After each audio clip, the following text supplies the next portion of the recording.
In 1999, actually, my godfather, one of my father's dearest friends, told him about the Air Force. And, I had no idea what it was, but I heard free college. And that was enough for me.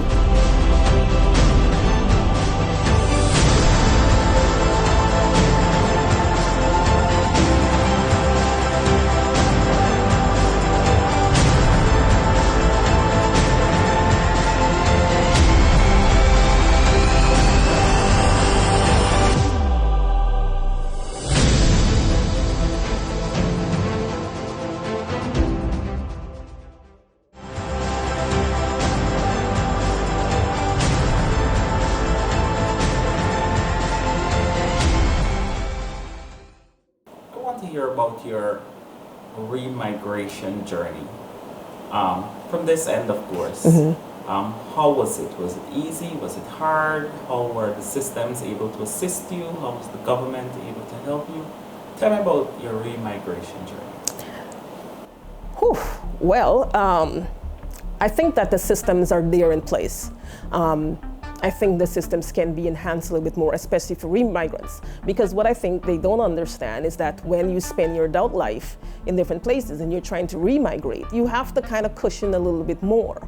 And so it's like I went through the remigration process. I was told about duty-free and all these different things, but there were always these caveats that was never discussed. So it's like they tell you that here, this is what it is, but it's not informational enough. Like I feel as though with the remigration process, it should be a system. It should be a system even online where the person can really just go through the different steps, explain it, understand it, because it can get very frustrating, especially when we're used to a system where we just go somewhere, we get something, or we ask somebody a question, it's there, and you're just kind of like directed into different. So even though it was a little bit challenging, I would say that I think the system needs to be enhanced a lot more.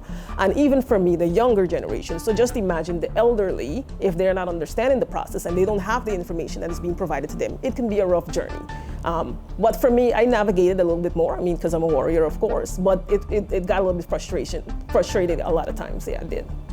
Where did that journey start for you? So that journey started with obviously getting the remigration documents at the Ministry of Foreign Affairs. So getting those documents, knowing everything that you needed, and then, you did the interview and it's like, oh yeah, we need something else. And then you have to wait for the letter and then you have to go get it stamped. I mean, it's like, I'm certified in what they call continuous process improvement. And there's so many man hours that are spent, for one letter. I mean, it should be a one-stop shop. It really should be. I mean, there's a lot of landscape in that building for, the necessary people to be there instead of sending this person here, sending them there. And then it's like, oh yeah, you get duty-free up to 5 million. But what does the up to 5 million mean? It could mean lots of different things, And then you can buy it here, you can buy it there. And then, they don't tell you, okay, your value of your vehicle up to 5 million. They don't explain what duty-free really means. Because if, as a normal person with intelligence, if you hear duty-free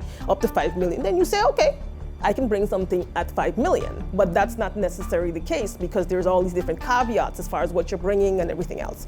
So I think that process can be really streamlined. It really should be because it does make a difference. It even makes a difference with the containers that you ship and the process of that, as far as clearing the containers, the timeline they give you, I mean, I've had to have several extensions due to several different issues. Which, they were very good about doing it, but it's the process of getting it done, and the process of clearing. It's just so much. So I really think that system, especially now, Guyana is at a place where everyone wants to migrate. It should be a better system, streamlined a little bit more and a little bit more people-friendly.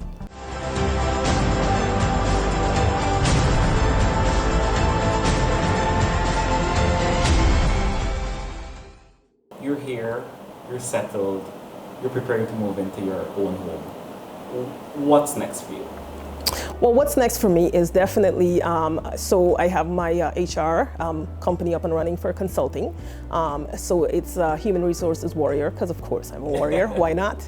But the most important thing for me is my passion, of course, is military. I go around, I haven't gotten into the details yet of how our military works, but I've had a lot of conversations. And I feel like there's a lot of systems that there's a lot of emphasis that is placed on right now about roads and lands and stuff, but I don't see a lot of emphasis being placed on military life improvement. It's about life. Their welfare all around, especially for me, my passion is women in the military. There's so many things that occur with women in the military, even women in uniform as a whole. So I would hope that, whether it's the president, whether it's the first lady, whether it's T. Mohammed, whoever it is, I think that they need to just at least come up with some programs to just make them feel that their service is warranted. Whether it's a welfare system, whether it's a social system, just some sort of system, because there's a lot of emphasis being placed in infrastructure, but what we're not understanding is that as Guyana grows, so does, openness for terrorism, openness for other things. And so those are the people that are gonna have to be in the front line. So if you're gonna put these people there, because let's be real about it. Any country that has a growth process is going to, have different type of threats coming towards it at some point. It's not a secret.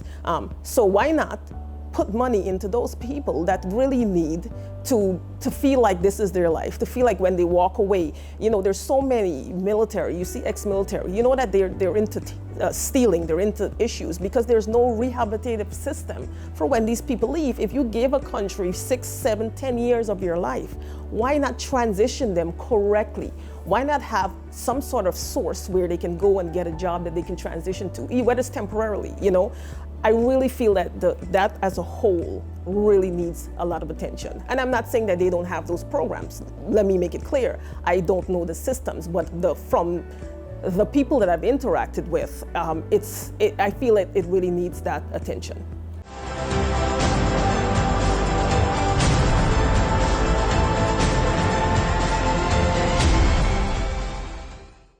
Tell me in a summary about that journey over 21 years. So like I said, I had no clue what it was. It just sounded really good. And of course, as any teenager, it was an exit. So I decided to leave. So in September 1999, I actually went to basic training in San Antonio, Texas. Shocker of my life. Of course, the food, because I came out of a Guyanese household into some foods I've never experienced. But I've always been a people person. So when they asked me what job I wanted to do, I said anything that's not outside and anything that deals with people every single day. So I selected HR. So I transitioned to my first base, which is in Oklahoma, a very tiny town. From there, I went on to Colorado. From Colorado, I went on to DC, to Virginia, to Maryland. And then, of course, in between, I've had a few tours, which we'll get a little bit into that part. So in a capsule, about 13 times I moved in that 21 years. Because we're all about, the medals, and I got plenty of those. A lot of hard work. Little old me, this young girl from Georgetown, Guyana. Man, I was ordering airplanes. I was ordering weapons. Which is one of my greatest moments, of course, because I was rewarded very well.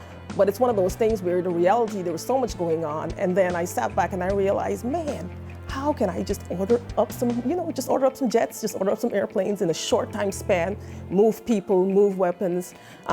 So it really was one of my major highlights. And the last one, of course, was the Pentagon. Amazing. It's amazing what happens inside of the Pentagon, and it's when you realize how far you've come, and and you're walking down the hallways with the generals that make the big decisions, and they know your name, and they stop and they ask you, hey, you have casual conversation. It really humbles you in a sense to know how far you've come. 1999 to 2020, 21 years in the U.S. Airforce. Yes. How do you think that journey has impacted you, has changed you, in terms of your own passions and desires and stuff along those lines? It definitely, again, from the beginning of my journey, I've always, wanted to deal with people. People are my thing. I always say, people are my business, and my business is people in that sense, because it really is. You understand how life works. When you go in and out of combat zones, you understand it puts you into a different lens. And with my son, when that last tour occurred, and I had to really sit down and analyze my life, how far, all the highs.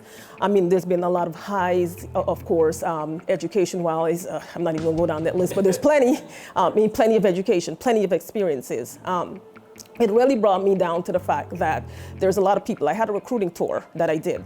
And that recruiting tour, I recruited hundreds of people. But for me, they all were different because young people they just need someone to listen. They just need someone to understand. They just need to know that as a human, you and I can experience the same exact thing. And so it really embodied that passion. I mean, especially in the Air Force, for us, it's always service before self, excellence in all we do, integrity. And so it's like you live your life and you try to embody those, those self values. And so with that, the passion of people, kind of come together. And so for me, if I can change one person's life in any way, whether it's sitting there having a conversation with them, whether it's my experiences that I've had, or whether it's my educational background, whatever it is, it has really, it really has given me a different lens in life, to say the least.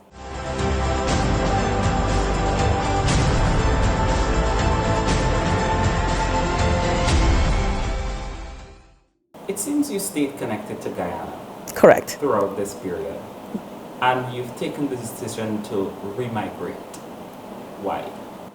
Well, to be honest, I will tell you that my career I was at a high of my career. Obviously, the major highlights in my, I was on the track to, go all the way to the top, 2 more from the top, almost there.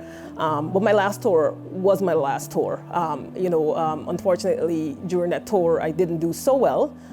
Came back and didn't do so well. So I ended up being a wounded warrior. And so from that is why I transitioned in 2020 because of the life experiences that I had. And all that, like I said, together. I call it the invisible disease because no one could kind of see. But it really had taken a toll on me. 19 months, it took me 19 months to walk again. So I had to go from wheelchair to all the different stages. So again, that together kind of gives you a good perspective. And then COVID hit. And COVID hit and I was at home with my son and I realized, that it is just us, like really it is just us. So my dear, one of my dear sister-in-law said, hey, what are you doing? Come home to Guyana. And I'm no way, it's too dangerous. And she says, try it and see.